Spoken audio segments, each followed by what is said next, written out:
ஐயா ஆ எனக்கு ஒரு சான்ஸ் கொடுங்களேன். எழும்பூரில் நானே நிற்கிறேன். ஏரியா ஜனங்களுக்கெல்லாம் என்னை நல்லா தெரியுங்க. நிறையா பண்ணிக்கிறேன். நான் நிற்கிறேன்னு தெரிஞ்சால் கண்டிப்பாக ஓட்டு போடுவாங்க. நீங்களும் மனசு வச்சிங்கன்னா நிச்சயமாக ஜெயிச்சிடலாங்க. ஏன்பா சும்மா விளையாட்டுக்கு சொன்னா?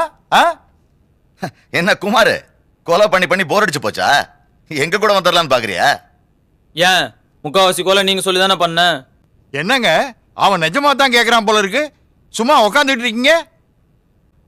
குமார், கேட்கிற நேரத்துல எல்லாம் துட்டு கொடுத்தங்கிறதுனால உனக்கு பகுதி செயலாளர் போஸ்ட் கொடுத்தேன்.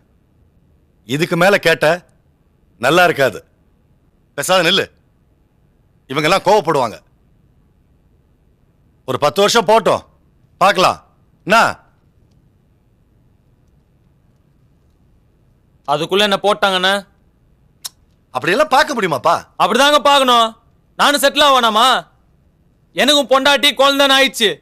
தினமும் கழுத்து மேல தலை இருக்கான்னு தொட்டு பார்த்துனே இருக்க முடியுமா? எனக்கும் என் ஆளுங்களுக்கும் ஒரு பாதுகாப்பானா?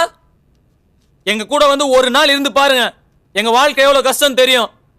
நீங்க அந்த கட்சிக்காரனை வெட்டு, இந்த கட்சிக்காரனை வெட்டுனுவீங்க, நான் வெட்டிட்டு வரணும். 1 கோடி கொடு, 2 கோடி கொடுன்னுவீங்க, நான் கொண்டாந்து கொடுக்கணும். தமிழ்நாடு முழுக்க ஊர் சுத்துவீங்க, நான் பாதுகாப்பா கத்தி எடுத்துன்னு வரணும்.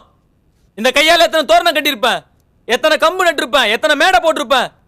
ராப்பாகலாம் சோறு தண்ணி இல்லாத உங்க பின்னாடி நாய் மாதிரி சுத்துனதுக்கு இன்னைக்கு சீட்டு கேட்டா சிரிக்கிறீங்க.